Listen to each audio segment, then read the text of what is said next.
아모스서 8장 11절 말씀.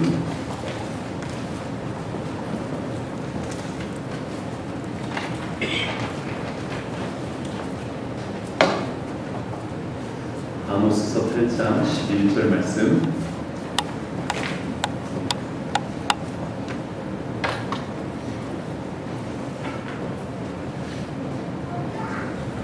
우리 한 목소리로 같이 읽도록 하겠습니다. 시작.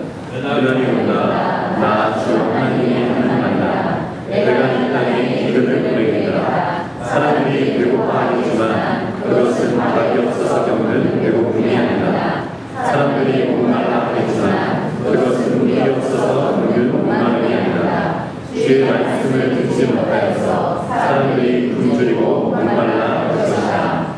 아멘. 여러분 반갑습니다. 저는 현재 청소년부 팩트 사역을 하고 있는 하유석 목사라고 합니다. 담임 목사님이 안 계신 관계로 좋은 기회를 얻어서 주일 또 예배를 섬길 수 있게 돼서 너무나 저도 기쁘게 생각하고 있습니다.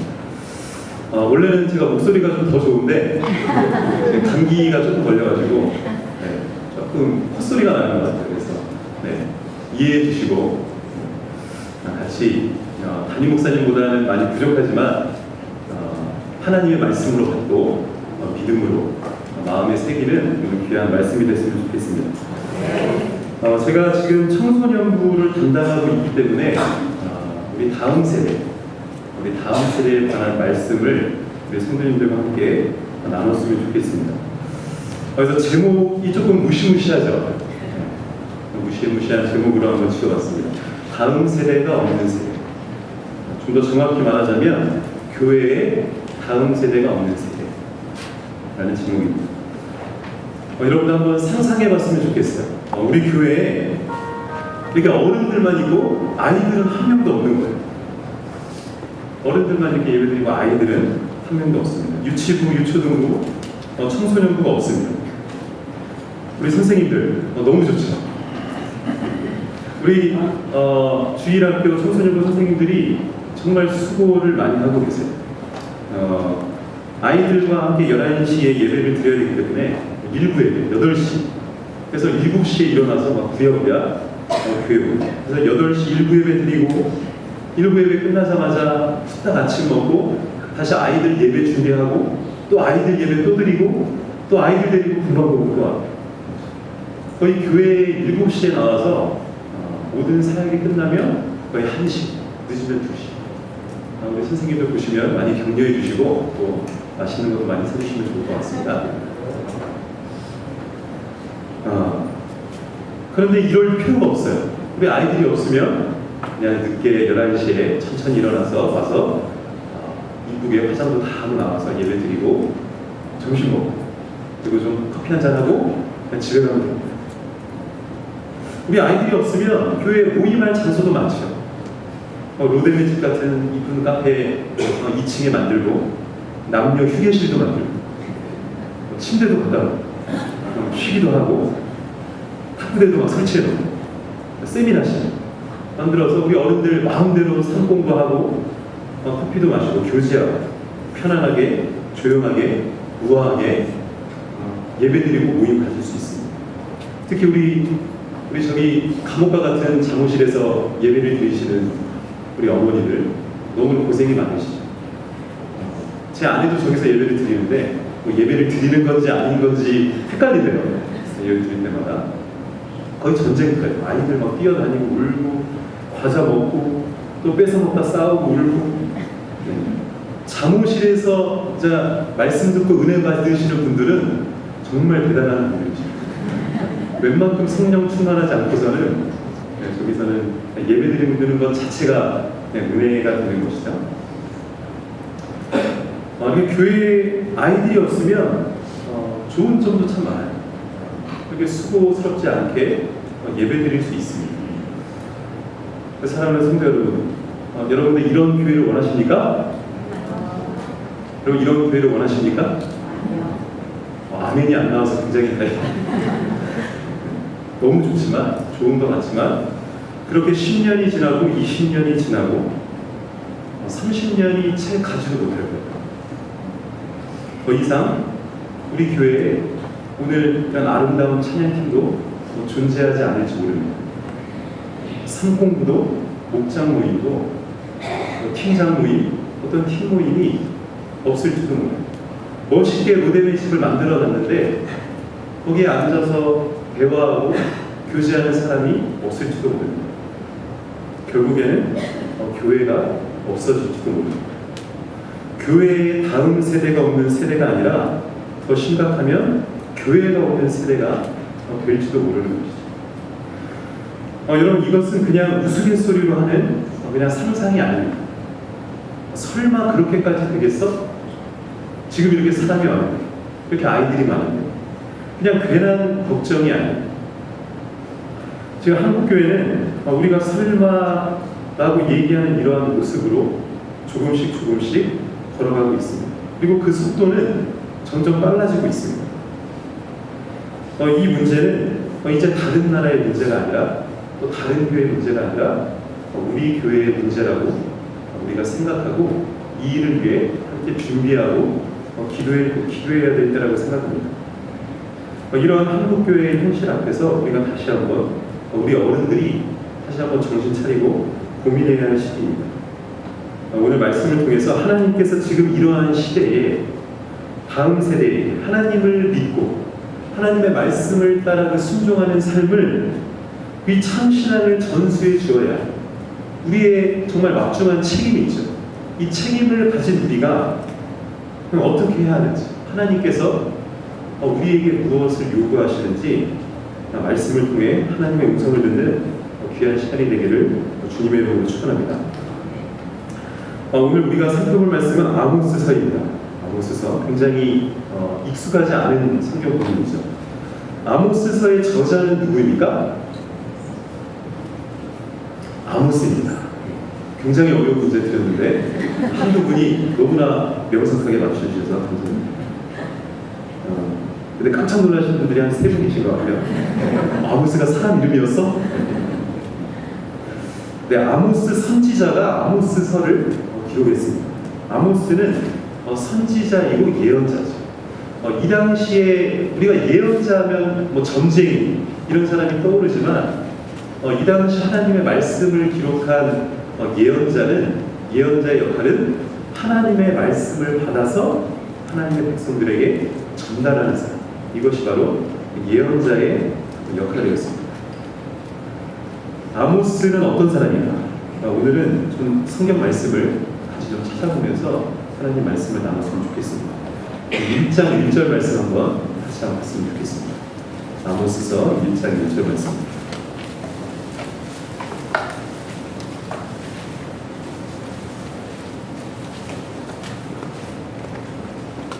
함께 읽겠습니다. 시작.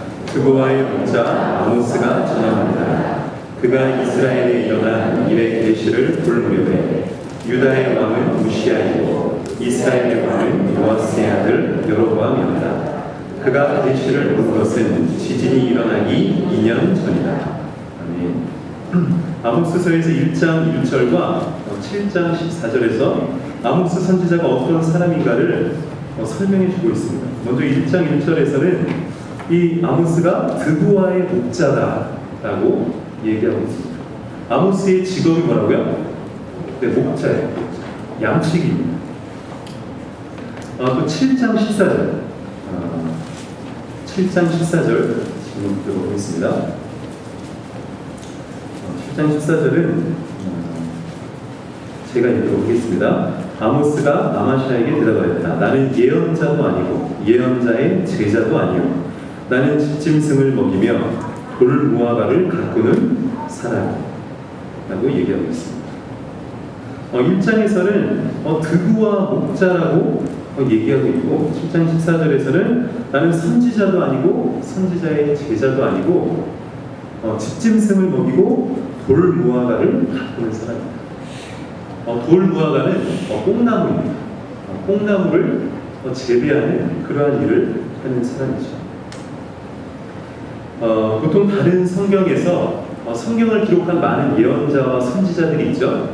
그러한 예언자와 선지자들을 설명할 때 다른 데서는 어느 지파의 어느 자손이고 또 누구의 아들이 누구, 그 선지자를 소개할 때 그 사람의 어떤 가문, 그 사람이 어떤 유력한 집안인지 또 어디 출신인지를 분명히 밝히고 있습니다. 그러나 아모스서에서 이 아모스는 그런 배경 설명이 전혀 없어요. 그냥 드고아의 양치기요, 뽕나무를 재배하는 사람입니다. 이 정도 설명하고 있습니다. 그러니까 아모스는 부자도 아니고 또 유명한 사람도 아니고 유력한 집안의 출신도 아니었던 것이죠. 또 굉장히 특이한 것은 이 아모스가 하나님의 말씀을 선포하는 대상은 북이스라엘이었습니다. 북이스라엘. 이스라엘이 둘로 갈라졌었죠. 북이스라엘과 남유다. 근데 이 말씀의 주 대상은 북이스라엘이었어요. 근데 아모스는 어디 출신입니까? 드고아는 남유다예요. 예루살렘에서 20km 정도 떨어진 밑에 지방의 출신이 바로 아모스입니다.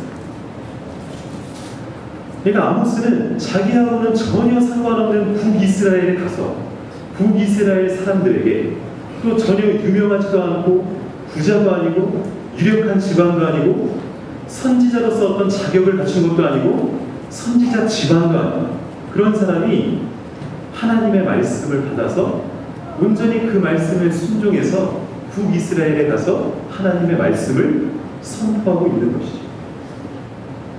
하나님의 의도는 무엇일까? 왜 북이스라엘의 어떤 유명한 사람이나 똑똑한 사람, 영향력 있는 사람을 선택해서 하나님의 말씀을 선포한 것이 아니라 전혀 상관없는 남유다, 또 시골 마을의 목자, 뽕나무를 재배하는 사람에게 말씀을 주셨습니다. 이 아모스를 통해 하나님의 말씀을 선포하게 하셨습니다. 이것은 북이스라엘이 얼마나 타락한 시대였고 얼마나 암울한 시대였는가를 보여주고 있는 것입니다. 하나님을 믿는 백성이라고 하지만 그들을 깨우칠 영적 지도자가 하나도 없고 그들에게 하나님의 말씀을 받아 전달해 줄 수 있는 그런 사람이 없고 그런 암울한 시대임을 이 아모스 선지자를 통해서 하나님이 보여주고 있는 것이죠. 아모스를 보낼 수밖에 없는 그런 북이스라엘의 암울한 시대상을 보여주고 있는 것입니다. 아모스가 이 말씀을 선포한 시기는 언제? 우리 아까 1장 1절에서 읽은 말씀, 유다의 왕은 우시아이고 이스라엘의 왕은 요아스의 아들 여로보암이었다. 그가 계시를 본 것은 지진이 일어나기 2년 전이다. 이때 시기에 좀 더 특별한 표현이 있습니다. 지진이 일어나기 2년 전이라는 굉장히 독특한 표현이 있어요. 이 지진이라고 표현한 것은 지금 이 말씀을 들은 이스라엘 백성들은 너무나 잘 알고 있는 지진을 나타내고 있습니다. 굉장히 이스라엘의 큰 지진이 일어났던 것이죠. 사람들이 이 말씀을 들었을 때 그 지진 하고 생생하게 떠오르는 그 지진을 기록하고 있습니다. 이 지진에 대해서는 또 후반부에 또 잠깐 설명해 드리도록 하겠습니다. 아모스가 하나님의 말씀을 선포한 이 이스라엘의 시기는 경제적으로 굉장히 번영을 이루던 시기였습니다. 이 시기에 이스라엘을 둘러싸고 있는 강대국들이 굉장히 쇠퇴하는 시기였어요. 그래서 이스라엘이 굉장히 자유롭게 활동할 수 있는 그러한 시대였습니다. 그래서 국가적으로도 독립할 수 있는 시대였고 사회적으로나 경제적으로 안정되고 발전할 수 있는 그러한 시기였던 것이죠. 그래서 이스라엘의 무역도 확장되고 경제도 활성화되면서 이스라엘은 정말 전례 없는 다윗왕 이후로 정말 전례 없는 큰 부와 경제적인 여유로움을 가질 수 있는 그런 시기였습니다. 어쩌면 하나님의 축복이죠. 하나님께서 북이스라엘 가운데 많은 은혜와 복을 허락해 주셨습니다. 이스라엘 백성들도 이것을 하나님의 축복으로 알고 마음껏 누리면서 풍요로운 삶을 즐겼던 것이죠. 그런데 이러한 축복이 복에서 끝난 것이 아니라 점점 더 저주로 변해버렸습니다. 이러한 사회적, 경제적 풍요로움은 이스라엘 백성들의 타락으로 이어졌습니다. 점점 하나님과 멀어지는 결과를 가져오게 된 것이죠. 하나님의 백성이라는, 하나님의 선택된 백성이라는 이스라엘 백성들이 이방 민족과 별 다름없이, 하나님을 섬기지 않는 이방 민족과 전혀 다름없이 우상 숭배에 빠지고 물질과 돈의 노예가 되어 세상 사람들과 똑같이 죄를 범하고 부도덕한 행위를 저지르는 그런 모습을 보이게 된 것이죠. 하나님이 평가하는 이스라엘 백성들의 모습, 우리 같이 말씀 한 번을 보겠습니다. 2장 6절 7절 말씀, 아모스서 2장 6절 7절입니다.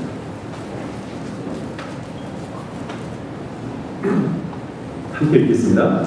나 주가 선포한다. 이스라엘이 지은 서너 가지 죄를 내가 용서하지 않겠다. 그들이 돈을 받고 의로운 사람을 팔고 쉬는 팔의 값에 빈민을 받았기 때문이다.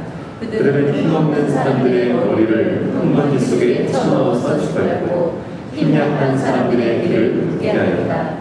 아버지와 아들이 같은 여자에게 드나들며 나의 거룩한 이름을 거룩하다. 여러분, 하나님이 평가한 이 대상은 하나님을 믿지 않는 세상 사람들이 아니라 바로 이스라엘 백성들의 모습이었습니다. 이스라엘 백성들 가운데 하나님을 믿고 섬기지만 권력 있고 돈 있는 사람들은 서로 긴밀하게 유착해서 불법을 행하고 또 성적으로 타락하고 가난한 사람들의 재산을 착취하기에 바빴습니다. 이스라엘의 지도자라는 사람들도 부당하게 돈을 모으는데 아무 거리낌이 없었고 날마다 술과 노래와 값비싼 음식을 먹으면서 향락적인 삶에 빠져 있었습니다. 그들은 주위에 정말 생존을 위해 신발 한 켤레 없어서 살아가는 가난한 사람들을 그냥 외면하고 그들을 동정하거나 그들을 도우려는 아무런 마음도 없었습니다. 이스라엘 백성들의 그 사회에 불의, 불평등, 사치, 방종, 성적 부패, 부도덕, 이것이 아모스 시대의 이스라엘이라는 나라의 암울한 시대의 상이었던 것이죠. 하나님이 이스라엘 백성들을 그렇게 평가하고 있습니다. 이스라엘은 경제적인 풍요로움 뿐만 아니라 백성들의 종교적 활동도 굉장히 활발했습니다. 한쪽에서는 끊임없이 죄를 지으면서도 한쪽에서는 풍요로운 어떤 활발한 종교적 활동도 계속했던 것이죠. 예배를 드리지 않은 게 아니라, 제사를 드리지 않은 게 아니라 더 화려하게, 더 풍성하게 종교적인 활동을 하고 있었던 거예요. 그러나 그들이 드리는 예배, 하나님께서 기뻐 받으시지 않았습니다. 그냥 형식주의에 빠진 종교활동, 그것에 지나지 않았던 것이죠. 우리 4장 4절 5절 말씀 한 번 더 보겠습니다. 4장 4절 5절 함께 읽겠습니다. 시작. 너희는 그대로 올려가서 죄를 지어라. 길갈로 들어가서 더욱더 죄를 지어라. 아침마다 희생제물을 바치고 사흘마다 11조를 바치고 보아라. 또 누룩나온 빵을 감사제물로 불살라 바치고 큰 소리로 알리면서 자원예물을 드려보아라. 이스라엘 자손아, 바로 이런 것들이 너희가 좋아하는 것이 아니냐. 주 하나님이 하신 말씀입니다. 여러분, 베델과 길갈이 뭐하는 곳입니까? 이스라엘의 예배 장소였어요. 예배 장소. 너희들이 그곳에서 죄를 지어봐. 그들이 드리는 예배, 하나님께서 뭐로 인정하신다는 겁니까? 죄로 인정하신다는 겁니다. 백성들이 베델과 길갈에 있는 성소에서 예배 드리는 행위가 하나님을 영화롭게 하고 하나님을 기쁘시게 한 것이 아니라 오히려 하나님 앞에 죄를 범하는 행위라고 하나님께서 평가하고 있습니다. 너희들이 열심히 제물을 바쳐보아라. 11조를 바쳐보아라. 나와는 전혀 상관없는 것이다. 우리 5장 21절 22절 말씀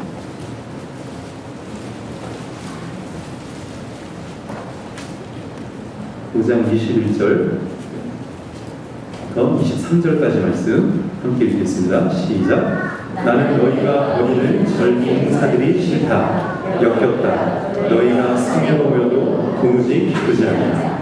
너희가 나에게 전제물이나 곡식 제물을 바친다 하여도 내가 그 제물을 받지 않겠다. 너희가 화목제로 바치는 살찐 짐승도 거들떠보지 않겠다. 시끄러운 너희 노랫소리를 나의 앞에서 집어치워라. 너의 고문고 소리로 나는 듣지 않겠다.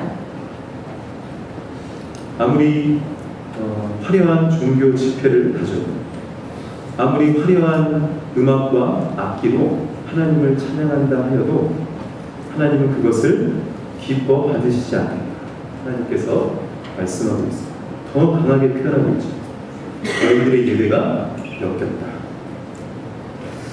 정말 암울한 이스라엘의 그 시대상을 아모스서에서 보여주고 있습니다. 하나님의 선택된 백성이라고 하는 이스라엘에 대한 하나님의 평가, 다른 사람의 평가가 아니라 하나님의 평가입니다. 여러분, 그런데 오늘 말씀에 드러난 이스라엘의 모습을 보면서 여러분 어떤 걸 느끼십니까?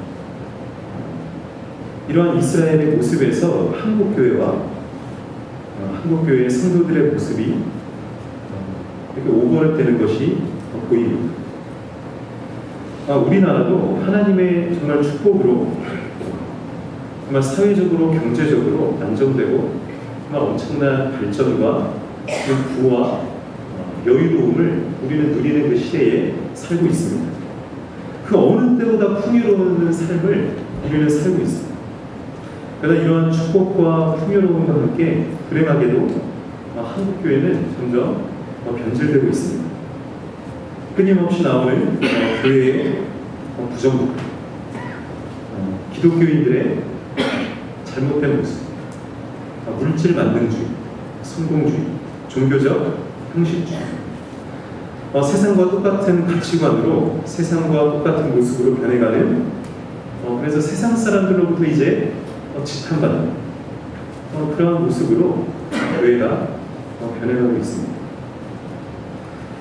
오늘 우리 이 아모스서의 중심 메시지가 바로 이러한 이스라엘 백성들을 향한 하나님의 심판의 메시지입니다. 하나님의 은혜를 알면서도 또한 하나님의 그 은혜와 축복을 받았음에도 불구하고 죄악 가운데 살아가고 세상과 똑같이 살아가는 교회와 우리에게 주시는 하나님의 경고의 메시지인 것입니다. 오늘 본문 말씀 8장을 보면 8장에 하나님의 아모스에게 보여주신 환상을 보여주고 있습니다. 그 환상은 여름 과일 환상입니다. 여름 과일 환상. 2절 말씀에 8장 2절 제가 읽겠습니다. 주님께서 물으신다. 아모스야, 내가 무엇을 보느냐? 내가 대답하였다. 여름 과일 한 방줄입니다. 주님께서 나에게 말씀하신다. 나의 백성 이스라엘이 끝장났다. 내가 이스라엘을 다시는 용서하지 않겠다. 하나님께서 나의 백성 이스라엘이 끝장났다. 개역개정에는 끝에 이르렀은지, 하나님의 심판에 끝에 이르렀다는 것이지. 무슨 말입니까? 하나님의 백성들이 정말 끝까지 왔다는 것이지. 하나님이 끊임없이 선지자를 보내고 하나님의 경고의 메시지를 보냈는데도 불구하고 끝까지 돌이키지 않는 이스라엘 백성들에게 하나님께서 마지막 메시지를 보내는 것입니다. 내가 다시는 그를 용서하지 아니하리라. 하나님의 확실하고 명백한 심판을 선언하고 있는 것입니다. 8절 말씀. 8절 말씀은 같이 한번 읽도록 하겠습니다. 8장 8절 시작. 그들이 이렇게 죄를 지었는데 어찌 땅이 지진을 일으키지 않겠으며 어찌 땅 위에 사는 자들이 모두 통곡을 하지 않겠느냐. 온 땅이 강물처럼 솟아오르다가 이집트의 강물처럼 불어나다가 가라앉지 않겠느냐. 여러분 8절 말씀에서 무엇을 묘사하고 있습니까? 지진을 묘사하고 있죠. 지진이 일어나기 2년 전에 아모스는 이 계시를 받았습니다. 하나님의 이 말씀대로 예언대로 지진이 일어났던 것이죠.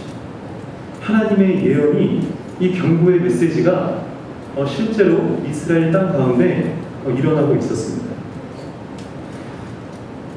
하나님께서 자연을 통해서도 자연 체계를 통해서 하나님의 백성들에게 경고를 주시고 또 심판의 메시지를 던져주시는 것이죠.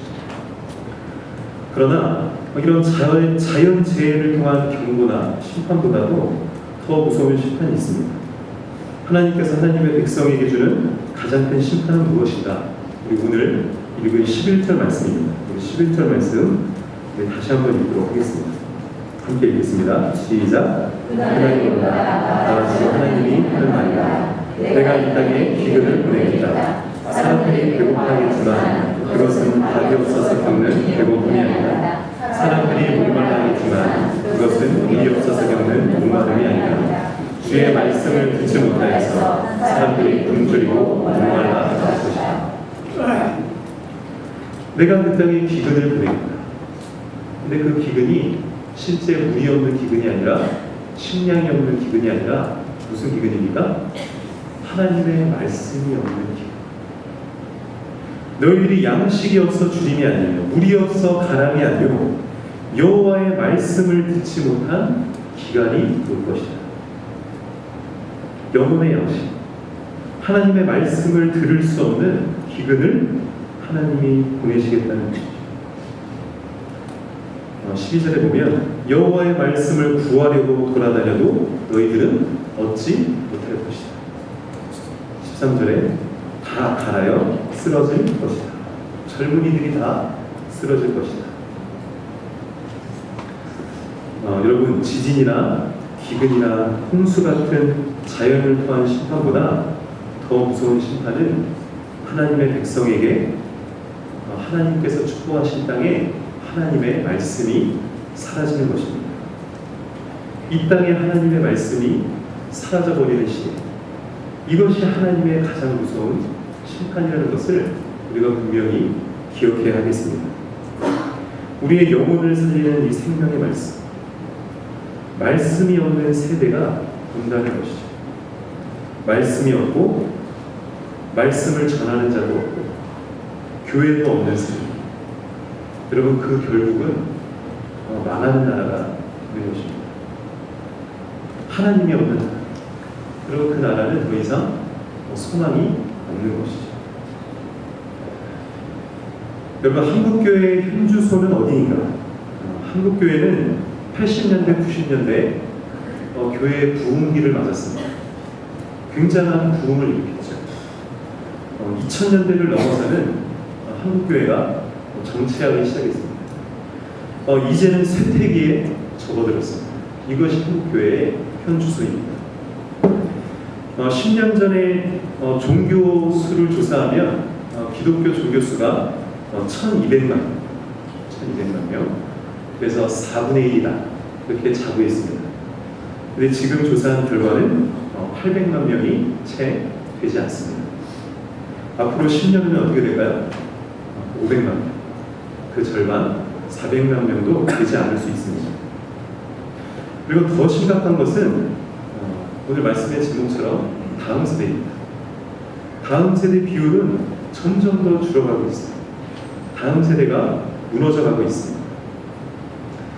여러분, 20대 복음화율이 몇 프로 같습니까? 20대 청년들의 복음화율 4%밖에 되지 않습니다. 그리고 청소년들의 복음화율은 3.6%입니다. 이대로 20년 후가 가면 한국교회가 어떻게 될까요? 200만 명, 한 100만 명.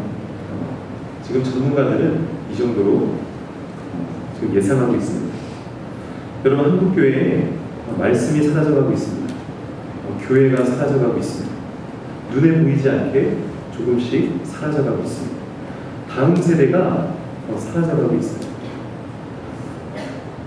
다음 세대가 없는 세대, 이것은 하나님의 심판의 메시지입니다. 우리는 하나님의 경고의 메시지를 받아야 하는 것이죠.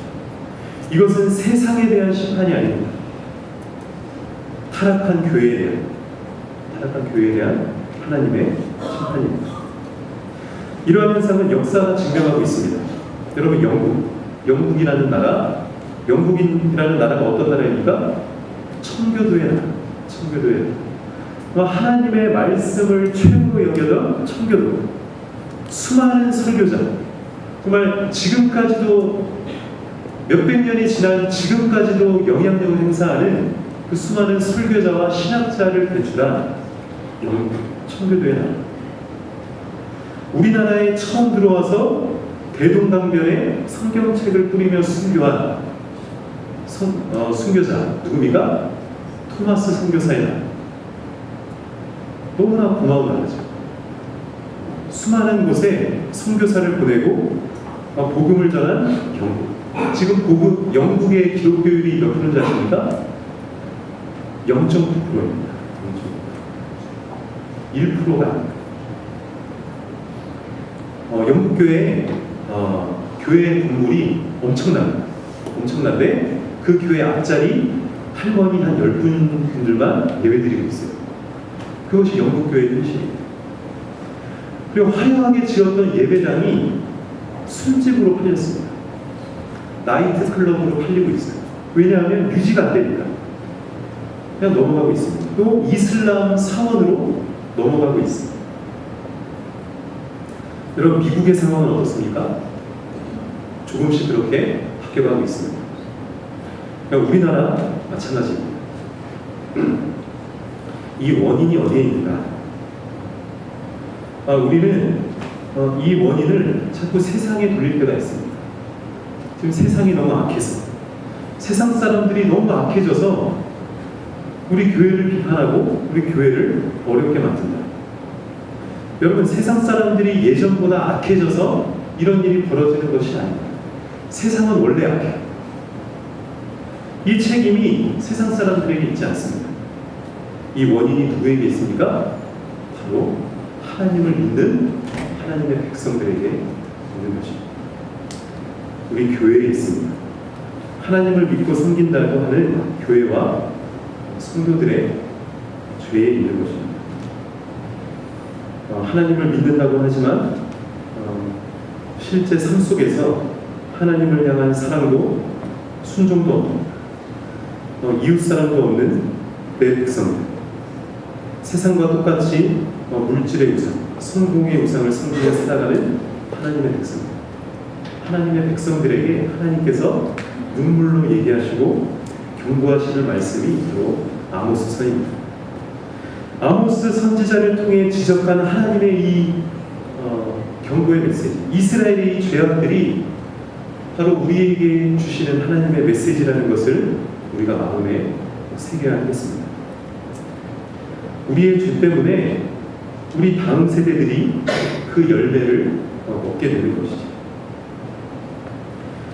작년에 학교의 눈물이라는 다큐멘터리가 방송에서 반영되었습니다. 학교의 폭력 실패를 밝히고 그 원인을 분석하고 해결책을 찾고자 하는 그러한 프로그램이었습니다. 몇 부에 걸쳐서 시리즈로 반영되었습니다. 근데 마지막 회에 그 프로그램에서 아주 흥미로운 연구 결과를 발표했습니다. 여러 나라 대상의 학교를 조사했어요. 우리나라만 있는 게 아니라 각 나라마다 학교 폭력과 왕따, 그런 문제들이 다 존재했습니다.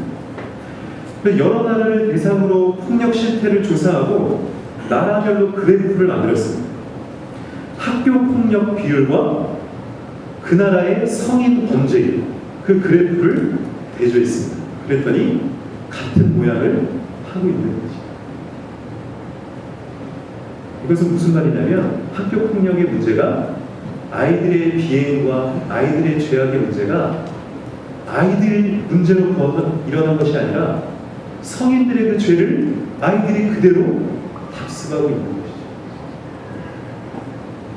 비단 아이들이 문제가 있어서, 요즘 아이들이 문제여서 문제 있는 것이 아니라 그 근본 원인에는 기성세대인 어른들의 죄가 사회 곳곳에, 가정, 공동체에 숨겨져 있는 것이죠. 어른들의 모습을, 그러한 사회 분위기를 아이들이 그대로 답습하고 자라나는 것이죠. 이 시대에 하나님께서 우리에게 하나님의 백성들에게 원하시는 것이 무엇인가? 우리 5장 4절 말씀 같이 한번 보겠습니다.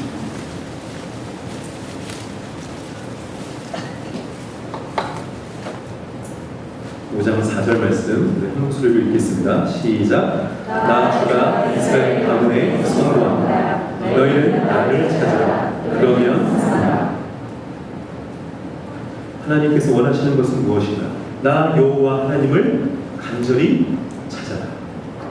그러면 너희가 살 것이다. 내가 회복시켜주겠다. 너희들이 해야 할 것은 무엇이다? 하나님을 찾아라. 하나님 앞에 나아가라. 하나님 앞에 무릎 꿇어라. 지금 너희들의 죄를 회개하라는 것이죠. 5절 말씀에 너희는 베델을 찾지 말고 길갈로 들어가지 말고 브엘사야로 넘어가지 마라. 무슨 말씀입니까? 더 이상 타락한 형식적인 신앙생활 하지 마라. 진정한 예배의 대상이 하나님을 찾아라. 6절 말씀에 한 번 더 얘기하고 있습니다. 너희는 주님을 찾아라. 그러면 살 것이다. 지금 이 시대에 우리가 해야 할 일은 무엇입니까? 우리가 진정으로 무릎 꿇고 하나님을 찾아야 할 때인 줄 믿습니다. 여러분 이 말씀을 믿으십니까? 다른 것보다 진정한 우리가 믿고 있는 우리의 구원자 되시고 우리 교회의 주인 되시고 우리나라의 주인 되신 교회의 머리 되신 예수 그리스도 앞에 하나님 앞에 정말 참되게 나아 그분 앞에 엎드리고 우리의 죄를 회개하고 하나님을 간절히 찾아야 될 때가 바로 지금입니다. 하나님은 우리를 심판하기 원하시는 분이 아니시죠. 여러분 믿으십니까? 하나님은 우리를 심판하거나 우리를 나쁜 곳으로 인도하기 원하지 않으십니다. 끝까지 우리를 기다리시고 우리가 나아올 때 용서해 주기 원하시고 우리를 회복시켜 주기 원하시는 분은 하나님이십니다. 끊임없이 우리에게 기회를 주시고 말씀을 주시고 돌이키기를 기다리시는 하나님. 왜일까요? 하나님이 우리의 아버지 되십니다. 하나님이 우리의 아버지 되시기 때문에 자녀가 다시 부모의 품 안으로 돌아오기를 하나님으로 간절히 기다리시는 것이죠. 근데 이 시대의 가장 큰 문제는 하나님의 교회가 하나님의 백성들이 하나님을 찾지 않고 회개하지 않는 데 있습니다. 우리가 어느 순간 회개를 잃어버렸습니다. 눈물을 흘리며 기도하는 것이 교회에서 사라져버렸습니다. 죄에 대한 애통하는 기도가 죽어가고 있습니다. 저도 말씀을 준비하면서 내가 정말 하나님 앞에 눈물을 흘리며 나의 죄를 놓고 눈물을 흘리며 회개했던 적이 언제인가? 저도 잘 생각이 나지 않더라고요. 하나님이 진정 우리에게 원하시는 것은 진정한 회개, 눈물의 회개인데 우리는 회개를 하지 않고 어떻게 하면 교회를 좀 더 살릴 수 있을까? 우리는 다른 데 신경 쓰고 다른 고민을 하고 있는 것이죠. 여러분 다음 세대를 살리기 위해 어떤 특별한 프로그램, 어떤 화려한 프로그램이 우리에게 필요한 것이 아닙니다. 하나님이 원하시는 것은 지금 우리 어른들, 우리 다음 세대를 책임질 어른들이 우리의 죄를 회개하고 우리가 있는 곳에서 짓고 있는 우리의 부패한 모습, 하나님의 말씀에 순종하지 않는 그런 모습을 내려놓기를 하나님께서 원하시는 것이죠. 그럴 때에 회복은 누가 시켜주신다는 것입니까? 회복은 하나님께서 시켜주시는 것이죠. 회개할 때만이 하나님의 회복을 경험하고 다음 세대를 살릴 수 있습니다. 멋진 프로그램, 또 화려한 예배당이 결코 하나님이 일으키시는 부흥을 경험할 수 없습니다. 멋진 프로그램, 예배당으로 교회가 부흥했다면 그것은 하나님이 주신 부흥이 아니라 그냥 성장한 것이죠. 부흥은 누가 일으켜 주셔야 됩니까? 하나님이 일으켜 주셔야 됩니다. 그 시작은 회개입니다. 회개할 때 부흥이 시작되는 것이죠. 우리 마지막 5장 14절 15절 말씀 한번 읽겠습니다. 5장 14절 15절 시작. 너희가 살려면 선을 구하고 악을 구하지 말아라. 너희 말대로 주 만군의 하나님이 참으로 너희와 함께 계실 것이다. 행여 주 만군의 하나님이 남아있는 요셉의 남은 자를 불쌍히 여기실지 모르니 악을 미워하고 선을 사랑하여라. 걱정해서 올바르게 재판하여라. 아멘. 하나님이 우리에게 원하시는 모습은 악을 미워하고 선을 사랑하는 것입니다. 우리의 죄악을 철저히 회개하고 돌이키는 것이죠. 교회의 교회다움을 회복하는 것입니다. 우리가 있는 곳에서 정직과 정의를 회복하는 것입니다. 부조리하고 정말 추악한 세상 속에서 파면 팔수록 더러운 것이 계속 나오고 또 그것을 어떻게든 감추려고 하는 이 세상 가운데서 우리 교회가, 우리 성도들이 정말 빛과 소금이 되어서 구별되고 이 땅에 참된 정의를 회복하도록 우리가 정말 기도하고 몸부림쳐야 될 지금 시대인 것이죠.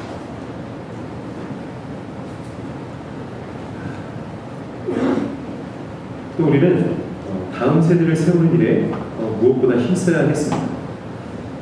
한국교회가 힘있게 성장하면서 수평적으로 많은 복음화, 또 교회의 성장을 이루었습니다. 또 모든 열방을 향한 세계 선교, 세계 선교도 우리 한국교회가 많은 일에 참 중요한 일을 감당했습니다. 이것도 매우 중요하지만 지금 이 시기에 우리가 해야 될 것은 우리 밑에 우리 교회를 또한 이끌어갈 다음 세대를 우리가 잘 세워나가야 하는 것이죠. 왜 그러냐면 다음 세대가 없으면 더 이상 선교할 수도 없기 때문이죠. 다음 세대가 없으면 나갈 선교사도 없고 보내는 선교사도 있을 수 없습니다. 영국이 그렇죠. 근데 영국은 우리가 역으로 이제 선교를 나가는 그런 지역이 되어버렸습니다. 우리가 정말 주님 오실 때까지 주님이 우리나라에 우리 교회에게 주신 이 사명, 주의 복음을 전하는 이 사명을 우리가 끝까지 감당하기 위해서는 다음 세대에게 우리가 신앙을 잘 전수해 주어야 하는 것이죠. 지금 이 시대, 우리가 무엇보다 다음 세대에 집중해야 할 시대라고 생각됩니다. 기독교수는 계속 줄여가는데 참 위기인 것은 불교나 이슬람교는 계속해서 증가하고 있다는 사실입니다. 그들이 다음 세대를 공략하고 있습니다. 그들이 정말 많은 돈을 투자해서 각 학교, 대학교마다 동아리 여러 가지 활동으로 적극적으로 다음 세대들을 그들의 종교로 끌어들이고 있습니다. 또 신천지, 이단들이 끊임없이 공격하고 있습니다. 교회를 무너뜨리려는 신천지의 공격이 너무나 거세고 있죠. 여러분, 이 자리에도 신천지가 있을지 모릅니다. 그 옆에 있는 사람 한번 쳐다봐 주세요. 갑자기 얼굴이 빨개질지어다. 그냥 빨개지시는 분들도 있으니까 전략적으로 공격하고 있습니다. 우리가 더 정신을 바짝 차려야 되는데 우리 다음 세대를 우리가 잘 지켜야 되기 때문입니다. 교회의 역할도 중요하지만 가정도 중요합니다. 우리 다음 세대를 세우는 일, 중요한 역할, 또 가정이 그 일을 감당해야 합니다. 우리는 지금 이 일을 놓치고 있지 않은지 우리 자신을 잘 돌아봐야 합니다. 신앙생활을 열심히 하는 성도님들, 그 가정에 자녀들에게 신앙 계승에는 좀 소홀히 하는 모습들이 곳곳에 있습니다. 공부와 입시, 또 청년 때에는 취직과 또 결혼 문제, 이러한 문제 앞에 자녀들의 신앙을 그냥 방임하게 되는 것이죠. 교회도 마찬가지. 다음 세대 말은 하지만 실질적으로 다음 세대를 위해 하는 것은 아무것도 없는, 다음 세대에 최선을 다하지 않는 교회의 모습도 우리가 반성해야 하겠습니다. 교회와 가정이 정말 협력해서 우리 아이들에게 복음을 전하고 우리 아이들이 복음을 듣고 그 심령이 변할 수 있게 됩니다. 우리 아이들이 또 그 신앙을 가지고 다음 세대에게 또 신앙을 전수할 수 있도록 우리는 그 연결고리를 계속해서 만들어 주어야 하는 것이죠. 말씀을 마치겠습니다. 지금 이 시대에 하나님이 원하시는 것은 다른 것이 아니라 회개하는 것입니다. 다음 세대를 세우기 앞서 다음 세대 앞에 먼저 우리 기성세대들이 회개하고 우리가 먼저 하나님 말씀 앞에 바로 살아야 하는 것이죠. 말씀 앞에 엎드리고 말씀대로 사는 모습을 우리가 먼저 보여주어야 하겠습니다. 내 옆 사람이 회개하는 것이 아니라 바로 내가 회개해야 하겠습니다. 내가 회개할 때 변화가 시작됩니다. 내가 회개할 때 가정이 변화될 것입니다. 내가 회개할 때 교회가 변화될 것입니다. 우리의 시선은 자꾸 다른 사람에게 가지만 우리의 시선을 자꾸 나에게로 돌려야 됩니다. 남편이 변해야지 가정이 변하지. 저 사람이 변해야지. 아니 목사님이 변해야지. 교회가 변해야지. 그것도 중요하지만 먼저 내가 변해야 할 길이 있습니다. 내가 회개해야 하겠습니다. 하나님, 내가 회개하게 하여 주옵소서. 하나님, 내가 변하게 하여 주옵소서. 내가 성령 충만하게 하여 주옵소서. 내가 변화의 바람을 일으키는 그 중심에 서게 하여 주옵소서. 우리의 간절한 기도가 되어야 하겠습니다. 우리의 죄를 내려놓고 우리의 형식적인 신앙을 내려놓고 간절히 기도하는 우리 모든 성도님께 우리 교회가 되기를 원합니다. 내 죄 때문에, 우리의 죄 때문에 다음 세대에 말씀이 없는 세대가 되지 않게 해달라.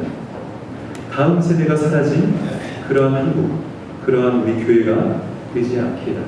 간절히 기도하는 다음 세대를 위해 준비하는 우리 응답교회, 우리 모든 성도님들이 되시기를 주님의 이름으로 축원합니다. 우리 함께 찬양하겠습니다.